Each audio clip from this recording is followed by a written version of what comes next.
back. Look, we've managed to drag in one of the most in-demand people in the whole industry. I get these guys' DMs are constantly blown up by idiots like me messaging them to come on stupid podcasts like this. Sami, how's it going? Good, bro. Good. No, your DMs never annoyed me. I'm always happy when you DM me. Good stuff. But maybe Jerry's a bit more of a fucking pest than me. He's great. He's great if we send him out to do some BD stuff though, because he doesn't take no for an answer.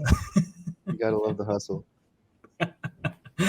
Oh man, what's it been like the past couple of weeks? It's been a complete hectic going into kind of Shanghai and getting DINERO white paper out and things. Are you still seeing DINERO when you close your eyes when you go to sleep at night? You know what? Honestly, I'm used to it now because I think like when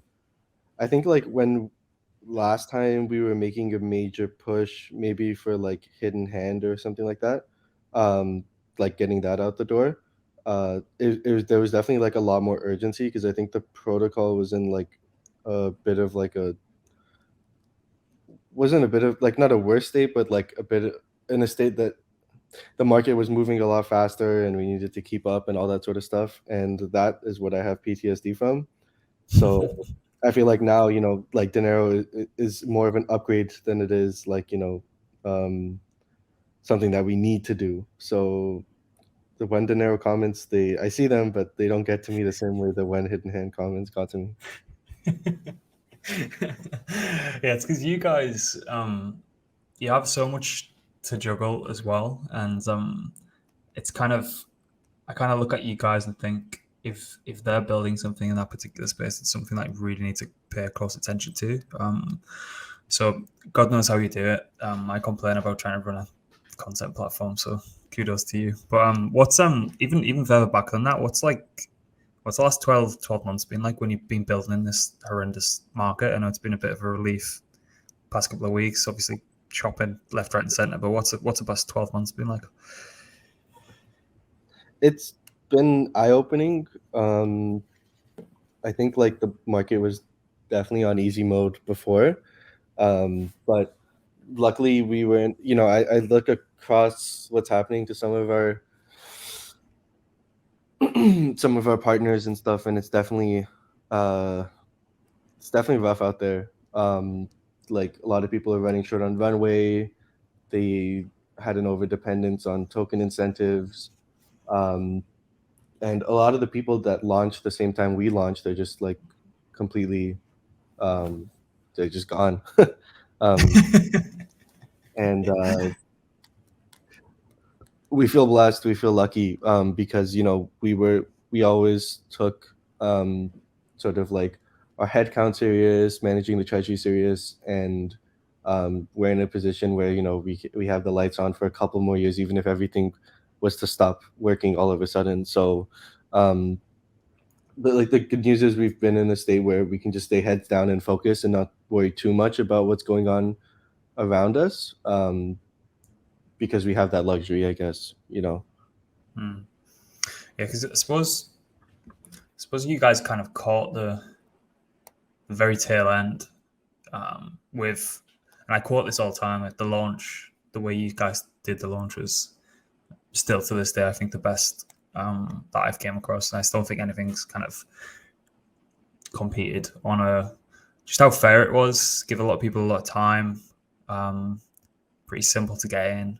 But I suppose you guys haven't seen, like a rip from like the bottom of the 2019 markets. You haven't had those complete green months and months or even years and years on end. So you've kind of always been fighting with that kind of headwind as well, I suppose. But when you guys were launching, because I feel like a lot of projects launch and they're just like, yeah, we'll just get something out there and we'll just ship it and we'll figure out the profitability shit like further down the line, and then it comes back to bite them on the arse, as it has done, as you were saying, with a lot of projects that launched around the same time. Was there any kind of consideration of kind of, I suppose if you think about it as a purely business sense, getting to kind of profitability? Are you guys kind of profitable now? Was there any sense kind of thought around that when you guys were heading into the launch in the very early days?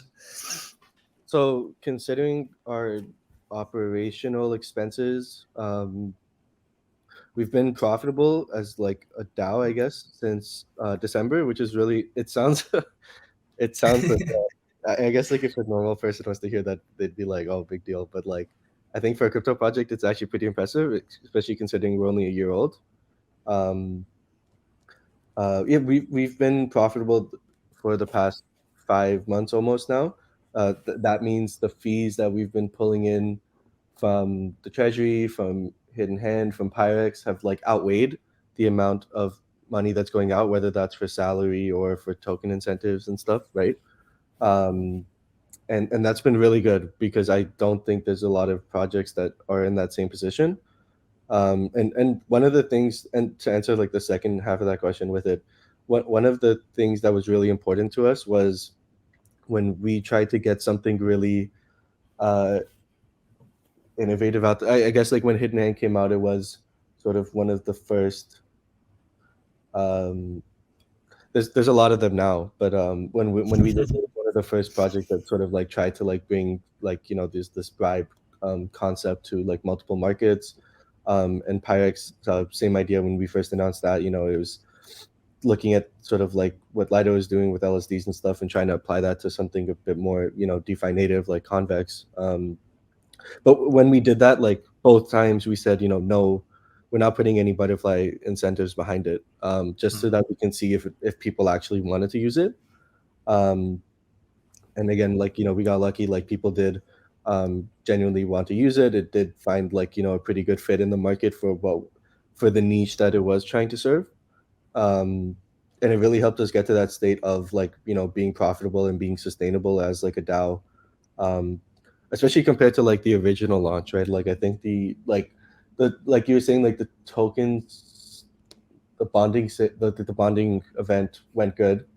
I think I would tend to agree, but we definitely learned our lessons when it came to like the V1 launch and just like how to be sustainable as a protocol. I think like certain things that the market just like cares about, we have to like incorporate into like our day-to-day decisions, right? To eventually get us to the state where we're at now, where we can keep the lights on. Yeah, but forgive me if I'm wrong here, but the idea was to never continue like the rebirth and continue to kind of go down the kind of on-fork route. It was like, in my opinion, from day one, even before kind of taking part in the auction, I knew it was always going to pivot away from that. But some people are a bit backwards, aren't they? It always was the plan. No one ever reads the docs. It always was the plan to pivot away from the rebasing model. But I think we maybe like looking back at it, I don't regret it, but I think the way things move in this space, like if I was to do it again, I would have been more on my toes. I would have been more on my toes because I think people get tired of things really quickly. That's not a bad thing, right? It's not a bad thing. It's just, like Aave is like one of my favorite DeFi projects, right? And one thing they always do is somehow manage to like maintain relevancy, right? You always know there's some Aave upgrade coming, and it's very clear what that next step is. Even if it's a bit of an older protocol, like we try to operate ourselves in a similar sort of cadence, because when we had the V1 launch, and I think like when things were going good, like things are going good now, we sort of just rode with that and like maybe didn't put so much of a focus on the changes that were coming. Whereas now I think we try to operate ourselves in a state where we always try to let our DAO members know what are things that the contributors want to push, what are the upgrades we want to do, without doing a roadmap, because roadmaps are scams. Yeah, never do a roadmap, never do a specific launch date on things. Jesus Christ, people lose their shit over that. But on that, that's a kind of good segue actually. How do you? Because I kind of think of you guys as obviously one of the most innovative in the space, and I know you've kind of got a heavy kind of research background. How do you know when there's all this new shiny innovation happening? As you say, people get bored relatively quickly. How do you guys know which of like this kind of new avenues to pursue vaporware, or how do you know if they're going to be the kind of avenues to kind of trend forecast and put Redacted in a prime position to go and build into that space? It's like, because you must get so much shit that comes across the desk day in, day out, and it's like, is there anything we can do in that department? Like, how do you kind of weigh up that decision to kind of go and pursue like a new area? And I'm sure we'll get onto it with Dinero and everything, but like, just want to know how that thought process works. Well, I'd say the thought process has changed since Dinero, right? So maybe Redacted in November or October, something like that. I think it was in a position where there was a lot of stuff that was working out really well, right? Like every aspect of the DAO was going good considering the market conditions. But I think it was too confusing for the end user, right? Or for someone who's never heard of us before, it's too confusing. There's three correlated yet uncorrelated things, right? So you have Hidden Hand, which exists in its own little world. Same with pxETH, and then the Treasury, right, which was the original sort of idea, which is less of a focus now, obviously. And then when we think about firing the next bullet, right, you could have either gone the path of like doubling down on one of those three, or creating a fourth option, or creating something that lives right in the middle, if you think of it as like a Venn diagram, maybe. And we chose to go down the path of like creating a glue for the entire ecosystem rather than like continuing to expand beyond what we already have, right? And Dinero is sort of that glue, right? So we think now, like being a decentralized stablecoin, we are actually in a state to pull in a lot more faces to the DAO, because we've built this liquidity infrastructure that has made a lot of projects very liquid, being Hidden Hand, right? Same with pxETH. It's the perfect tool. Actually, a lot of LSDs have asked us about how we did pxETH. It's the perfect tool to create an LSD, and maybe we were thinking too small when we just did CVX or GMX, right? And then the Treasury, obviously, all in all, like we have more with pxETH and stuff. We have more CVX than Frax. We have all these VNFTs. We have a ton of FXS, ton of CRV. Like, we have all the resources to make ourselves one of the most liquid stable coins in a matter of months, right? And I think now just being a stable coin and putting that at the forefront of everything we do, with this, it helps push all the projects' direction in the same path, and makes it a bit easier for people to understand what direction we're heading down, right? So when you say like there's a ton of stuff coming on the desk, I think like yes, that was a state of mind that a lot of us were in, at least internally. Like, oh, all these L2s, we got to get on the L2s, and then Exactly. one time, there was a period in our lives where all we focused on is like how we can play solidly, like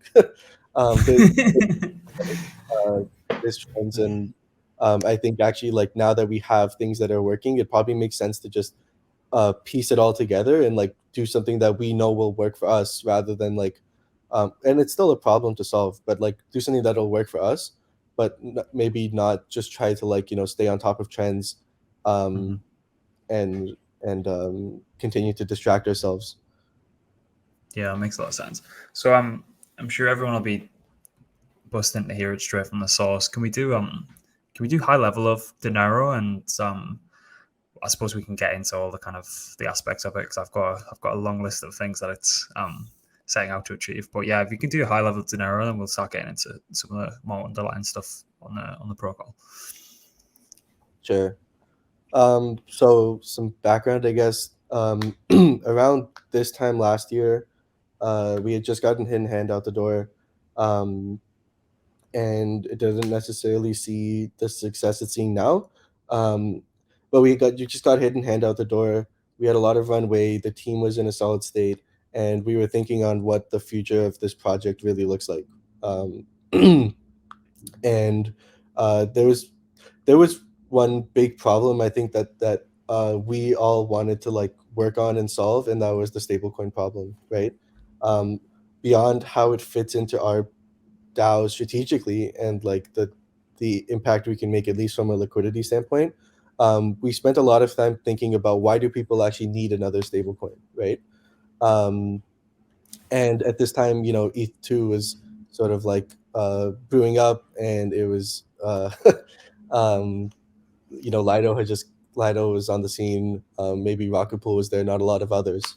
And we thought there was we thought that creating this trifecta, which I'll get into now, helped solve a lot of problems with not only LSDs but stablecoins as well.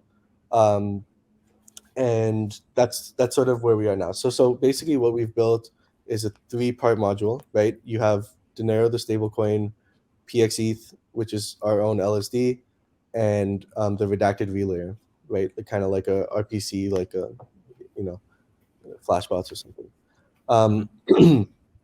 And how the system works is we will start off by building a reserve of ETH represented via pxETH, right? We're going to try to get that off the ground and going. And then when the Dinero upgrade happens to pxETH, what will essentially happen will be there will be native debt tied to pxETH. So people can lever long on their staked ETH positions of pxETH using Dinero, the stablecoin, right? I think there's a lot of demand for this, just proven via like Aave or the stablecoin DAI sort of looping that people are doing, and we think creating a native solution for it will have a lot of fit. But then again, like then the stablecoin, you know, people use stablecoins for 2 things, right? They use them for leverage and they use them for farming, right?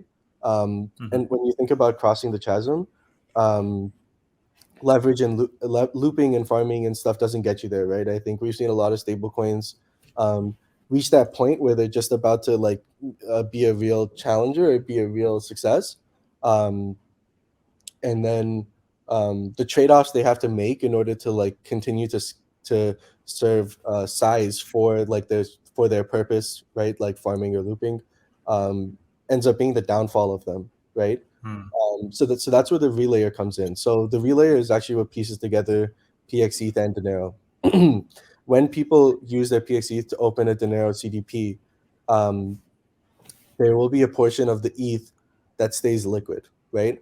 And people can use Dinero in they can use our RPC and pay for transactions on any chain or any L2, eventually any chain, or ETH or any L2, and they can use Dinero for gas, right?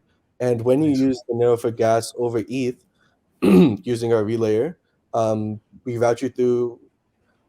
There's obviously a lot more technical stuff, and we don't have that much time, so I won't get into it. But it would look like it would be like going through a private mempool. So you get front running protection, and you essentially tokenize what Flashbots was doing with Flashbots Protect, right? Except you have a stable unit of value that you could use on any chain to get the same sort of transaction experience. And we think this will be really powerful for people. We think it's a utility that will help create a reason for people to actually hold another stablecoin, beyond just like parking it in Curve or parking it in Balancer or something, right? So I know that was a big word salad, so I'll just stop there.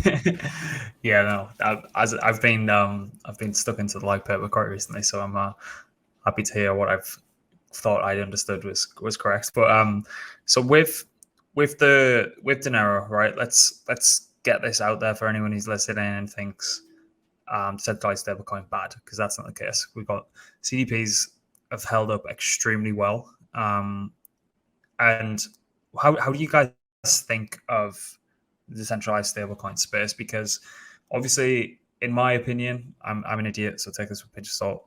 There's obviously we've got your centralized stablecoins, you've got algo stablecoins, dare I say it, and then obviously CDPs. CDPs seem to have came out, tried and tested, despite all the shit that's happened over the past 12 to 18 months.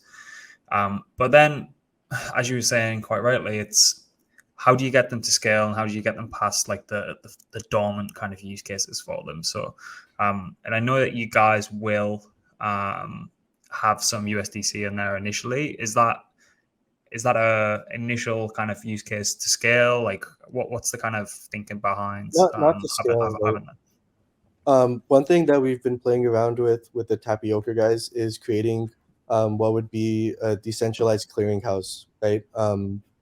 And what this means is that you can create. This is actually an idea proposed by an old Maker contributor, but what you can do, and it never came to fruition. But what you can do is you can create a private money market that lives in between, I guess, the public CDPs, right, what we consider the public CDPs, and the protocol itself. And you can create these sort of like DAO-to-DAO loans where Tapioca, for example, can mint Dinero, Redacted can mint USD0. And we can arb the pegs sort of between the protocols. We'll save that for like another paper, but that's sort of just to answer the USD side. The USD bit is actually not to scale. It's actually just to make sure that the peg isn't going crazy on the first few months. So there will be like a USDC PSM just to make sure the system can stay stable to a point where we can release, for example, the decentralized clearinghouse and start to like, get out of the USDC. Now, one thing we also did was USDC can only be minted, the USDC CDPs and the pxETH CDPs, right? Those are the two CDPs that'll be there at launch. Eventually there'll be like, PXBera, PX, all these other like LSDs, which will help us come to other chains. But the USDC CDP. So only Redacted can mint the USDC CDP. Another user cannot mint the CDP, and the reason for that is because we want to quickly eliminate the reliance on, for example, a centralized stablecoin. I think when you think about just like choosing your evil, it makes the most sense. Like, obviously people don't like it, but like if you like spend more than 10 minutes thinking about it, it's the only thing that makes sense. So we will have access to this USDC PSM, right?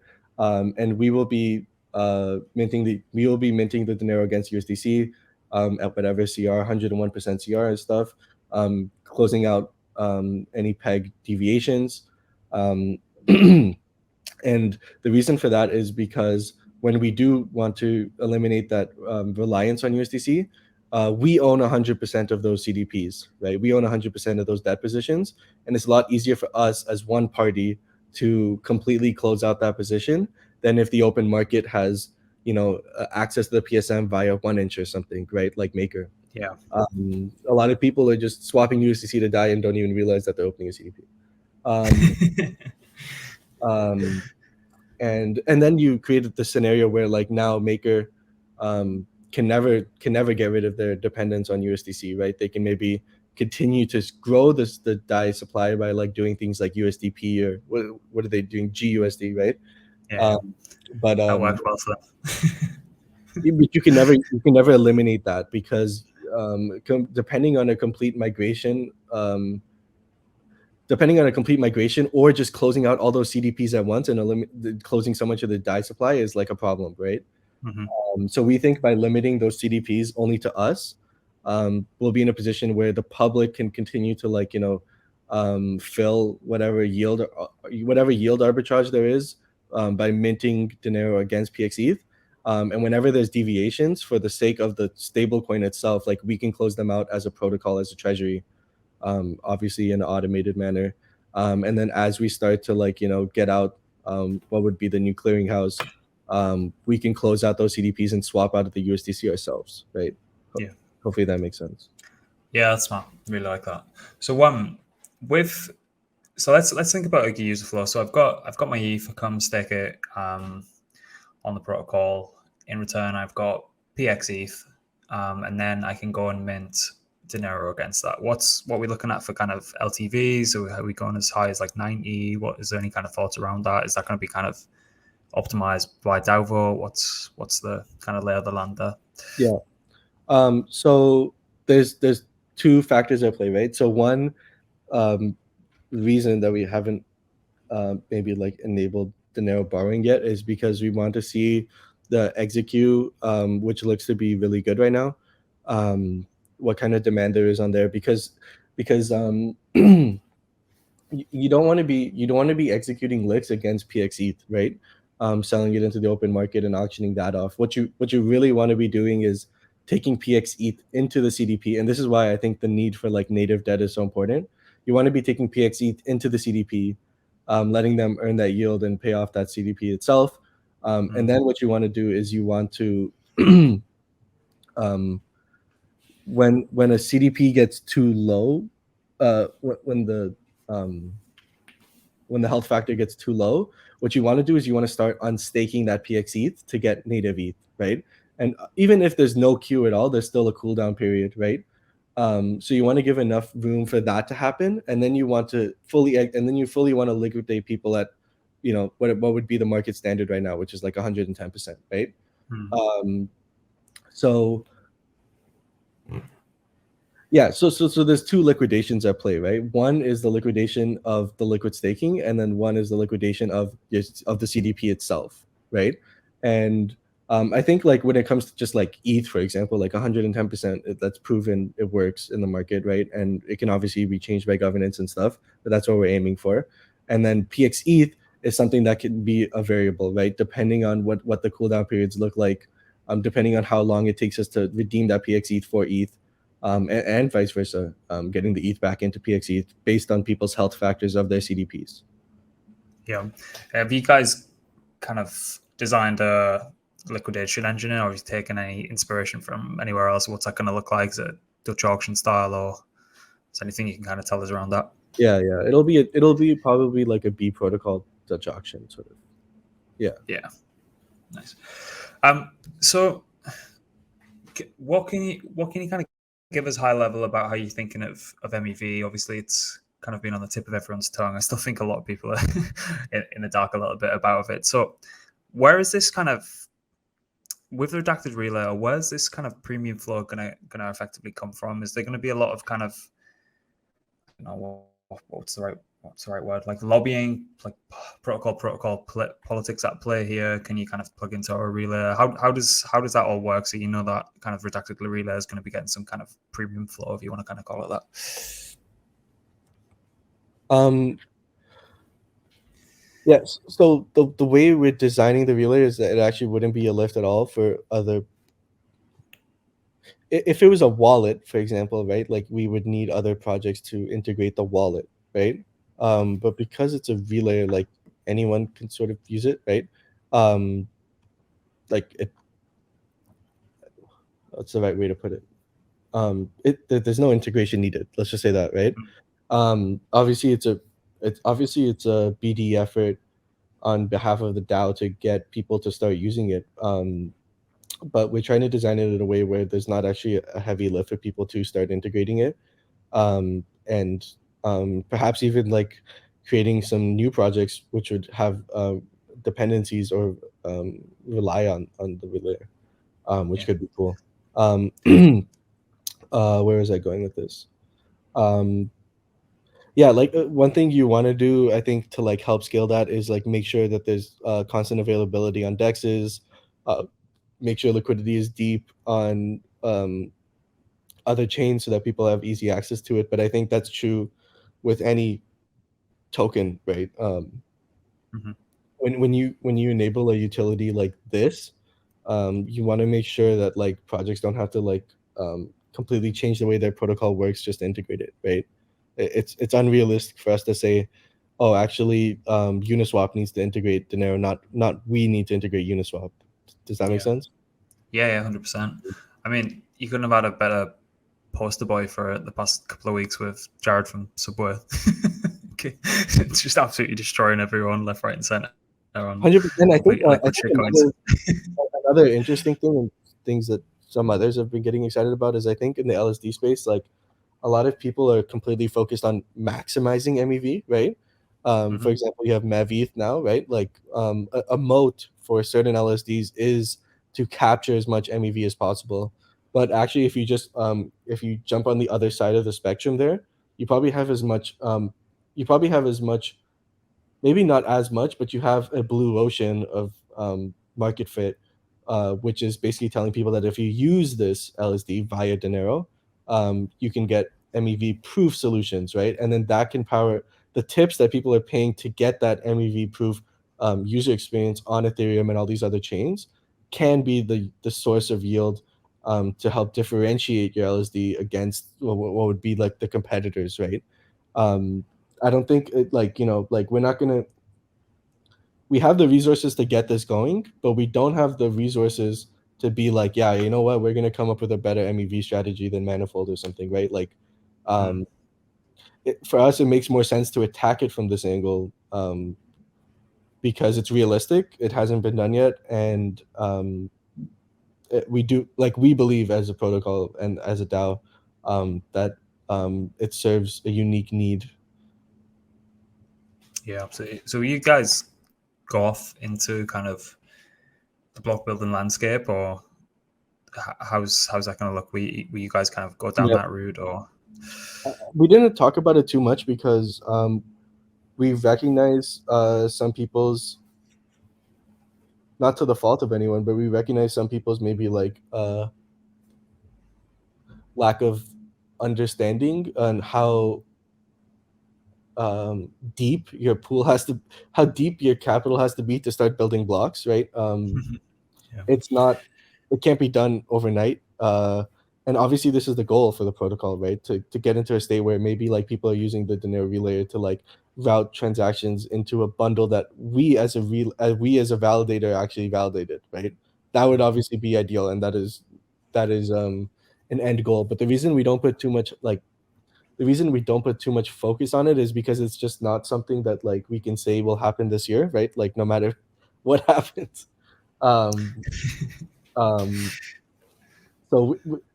we you know what, for the sake of, I guess, just like the users, like we're not putting too much focus on stuff like that. Yeah, makes a lot of sense. So where the hell is the idea that you can pay for gas in Dinero came from? Is this, did I read it or listen to this correctly, that it was like some obscure EIP that you guys were waiting for or something, or is there something else happening on the back end? Like, well, there's a lot of cool EIPs happening right now, and a lot of them actually like help enable some of this functionality. But regardless of EIPs, like we can draft our own EIP, right? What actually matters more is like, what matters more is the if you read between the lines of an EIP, it's the validation that people want that in Ethereum, right? It's not the fact that it can be done, because anything can be done. It's more about the fact that people want it, right? So if you read between the lines of like Ethereum magicians, what's really happening there is users and developers coming together and saying what they want to like help improve their user experience, right? And because there's so many proposals about gas abstraction, private mempools, account abstraction, so many of them, it just proves that there is sort of like PMF for stuff like this. Yeah, I had a conversation with Lewis from Gelato the other day, and we were just kind of laughing about it all. And obviously, they're in a quite a good position, right? They're doing something similar. You can substitute what Avocado Wallet is doing with like Dinero, and it's very similar. Yeah. So with obviously you guys are in super good position for kind of liquidity depth with the amount of kind of governance tokens that you guys have. How are you guys thinking about that? Obviously, you've set yourself up extremely well with the kind of amount of ZRV, CVX, and kind of frax and everything that you guys have got in the treasury. You thinking it's always going to be a curve game, or is things like what's happening on UniV3 with Arrakis and even Timeless, like an additional layer on top of that, is what's the kind of go to market with liquidity looking like on Dinero? Is that getting held close to your chest at the minute, or? Well, we're there, right? We're there on Bunny. We were there day zero, and you can kind of piece together what the liquidity strategies by seeing the integrations that we're doing with Hidden Hand and Pyrex, right? we want it to be everywhere. There's obviously like for maybe people who aren't maybe for people who aren't contributing to the space, Chainlink is a pain in the ass. Not the team is really good, but like getting Chainlink integrations is a real pain in the ass. Just in terms of the amount of like liquidity venues that you need to live on. And then when you just think about this notion of like, you know, crossing the chasm and stuff, there is this stuff right before you cross it, like basic things that like all of the major players have, like the Aave integration and you know, maybe even like you can go as far as Lido and saying like the DAI integration and stuff, right? And these things aren't possible without basic infrastructure that we need to power, and we need to get liquid via the liquidity infrastructure that we've built, right? Other people are using the stuff that we've built to get this to get these technical solutions in place, right? So you can, yeah, UniV3 will be there. Arrakis we've talked to, but UniV3 will be there probably through Bunny. Bunny / Timeless is really good for stablecoins and LSDs. I don't think anyone has like really noticed that yet, because Bunny is obviously dependent on ranges that you predefine as a volatile token, which is what most people have been doing there. It's really hard because volatile tokens, the price changes. But with stablecoins, obviously the ranges stay in place, right? So it's very easy. There's a big Frax USDC pool on Uniswap that has a VEFXS gauge, and you can sort of think of it in that lens. So UniV3 will be there. Curve, like, is obviously a no-brainer. Balancer is also now a no-brainer because we have been doing so much with Aura and Balancer in the past little bit too. So we'll be there. Velodrome will be there. Arbitrum via Camelot, right? All of these liquidity venues that we will launch on eventually, we either have like a significant holding in already, or have the infrastructure to like to win, right? To win, and yeah. Yeah, it makes a lot of sense. I was just thinking before we jump on the call, I was like, yeah, these guys are set up so incredibly well. From the initial V1, I just don't think set you up so well. Yeah, like I don't think people really think of us like that. I don't think people really think of us like that until we drop a stablecoin. Yeah, if you check the CVX leaderboard. Well, that's out of date, so we have a lot more CVX than that. Oh shit. Yeah. Yeah. Because we park some in like the Pyrex LP, and like we put some in Pyrex ourselves and shit. So we have a lot more than that. But yeah, the point still stands, right? I just think like people look at it, like you look at the convex leaderboard is actually a good idea, right? You look at it and then it's very obvious what Frax is doing with their convex, right? It's very obvious who's that. I don't know which project it is. It's like 3 projects. It's like Aladdin, Concentrator, like I don't know what the name is, but whatever that project is, it's very obvious what they're doing with it. You know, Terra, it was very obvious, right? And when you looked at Redacted, like, you know, maybe maybe it was clear what the purpose was originally, but there was obviously something a lot more sustainable that we could have been doing with it, which we will be doing with it in the near future, right? And then I think people will start to realize like the size of the treasury and the resources we do have to you know, put behind an initiative like this. Yeah, makes a lot of sense. So I've been asking a few people around this, and don't think there's anyone better to ask. Is the end goal for LSDs to eventually edge towards being kind of the base LP token in? So by that I mean, do we start seeing pxETH, Dinero LPs as like a kind of go-to, and people just holding pxETH as opposed to holding ETH in the wallet? You know, I've seen a lot of kind of, as we mentioned, Frax. There's a lot of kind of stuff in their forum at the minute around getting Frax ETH as pegged to as many kind of LP positions as physically possible. Is that kind of an end goal for the whole liquid staking derivative space? Are they trying to kind of fight that out? Are you guys thinking about that? Or is that kind of getting ahead of ourselves a little bit? I would say the strategic purpose behind pxETH is a lot different than the strategic purpose of all the other LSDs, right? For us, it's to enable Dinero, right? We are building a stable coin before we're building an LSD, right? Mhm. And I know the market loves LSDs right now and they're really hot. But the truth is that like actually stable coins are the bigger problem to solve. And our heads are focused on that. How can we leverage pxETH to do things like the double liquidations or power the relayer and serve all of these unique utilities for the stablecoin to get to where it needs to be, right? I think, for example, like Frax, if Frax ETH becomes this alternative for pairing on Curve instead of WETH or something, then so be it, right? Like we will do that because it it only helps power Dinero, right? It only helps make Dinero more liquid, which is what our goal is and what our focus is. There's no point trying to go where major stakeholders in Frax. There's no point trying to go against them and say, actually, you know what, pair against us instead. Like we're, it doesn't. Yeah. And the same is true on Balancer, right? Like you have that obviously like tri pool of LSDs. So we're not. No. The short answer to your question is no, because the reason behind doing our own LSD versus like integrating another one is because we need custom solutions to make Dinero work, right? Which is what we're focused on. Yeah. Now, do we want Dinero to be just like stating the obvious, do we want Dinero to be the best stablecoin in the world? Yes, we do, right? And the plans for that are in motion.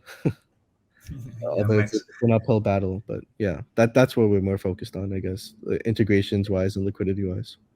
Yeah, makes a lot of sense. So I suppose a lot of people might be shouting at their phone or the screen is, how do butterfly holders benefit from all of this that's going on? Is there a clear integration? Is there a clear kind of kickback? Is there a clear kind of value proposition around it? How are you kind of thinking about it? Well, obviously, right. We've never put out something before where there hasn't been like value accrual, I guess, back to butterfly or better RL butterfly holders. And well, obviously, like the fees that are captured on liquidations, the fees that are captured on minting, and all of this stuff, the yield that's captured for POL, everything that's related to Dinero. Well, there is no second token. There were some people asking if there's a second token. No, there's no new token. It'll all go back to RL Butterfly, just like it did with Hidden Hand and Pyrex.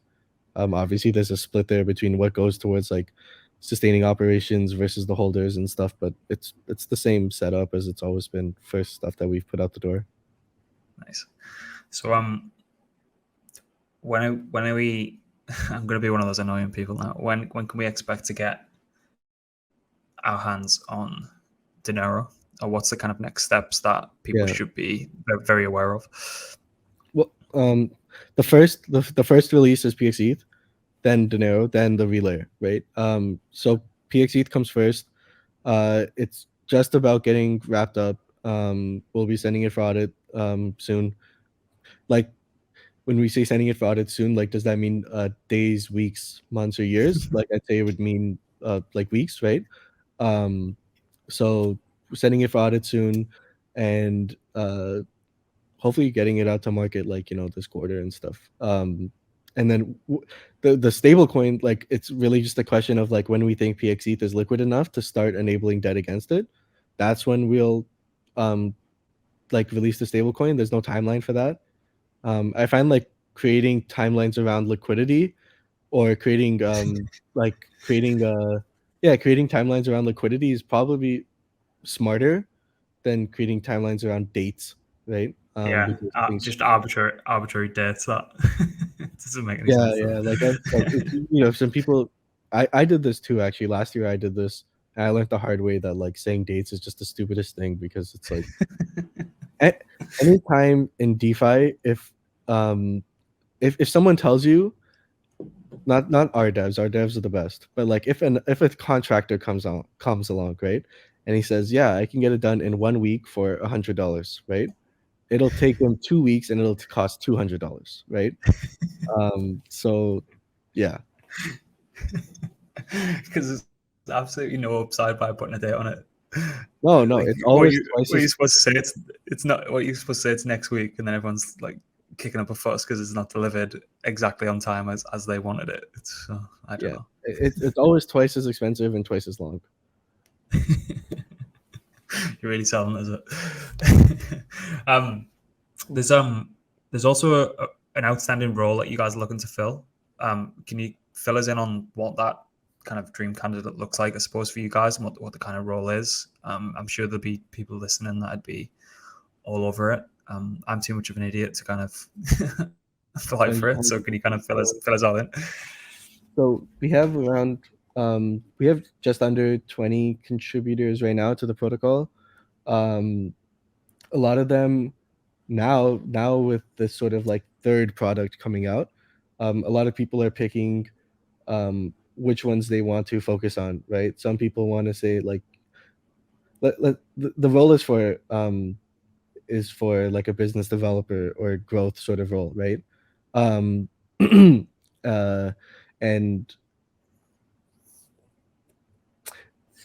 it's not that we're strapped on business development resources, but I think if anyone is out there who wants to like, you know, really grab Dinero by the horns and help lead that initiative, there's always space in the DAO for people to come contribute and find a home in. And like, you know, that includes basic things like, you know, talking with different validators when we eventually expand the validator set out to different people, you know, setting up liquidity venues, talking with fucking Chainlink. It's a fight saga. Like, it's a fight saga. We're hiring someone just to talk to Chainlink. And no, I mean, you get it just from those two examples, right? Like someone who can really grab Dinero by the horns and make sure pxETH is successful, make sure the stablecoin is getting integrated into places, all that fun stuff. Yeah. All right, that's perfect. Sami, have I missed anything out from this little chat that you might want to fill people in on? No, nothing on my end. Just heads down as usual. Appreciate you inviting me on, and yeah. So we'll leave, if anyone's listening, if you're on Spotify or whatever, we'll leave the role below as well, so you can have a little check out of that if it piques your interest. We've got, I don't think I've told you this, we've got a Dinero article coming soon as well, so hopefully we can kind of get that out in some bite-sized digestible format as well, to kind of be on the lookout for that. Sami, where do you want people to be heading if they want to find out more? Is it just Discord? Is that where you guys are most active still? Yeah, we're on Discord, we're on Twitter, we're on all the usual places. We're still trying to get Yats to be popular again, so you can we can, if you can't tell, we're all bag holders of Yats. You can find us at yat/caterpillar recycle emoji butterfly. No, we're on Twitter at Redacted Cartel. You can find all the links there and shit. Yeah. Nice one. All right. Well, Sami, thanks for joining us. I won't keep you too much longer. As I say, anyone we've spoke about anything there, it should be in the YouTube description or Spotify link. But yeah, keep your eyes peeled. And Sami, thanks again, and we'll speak to you soon. Thank you, sir.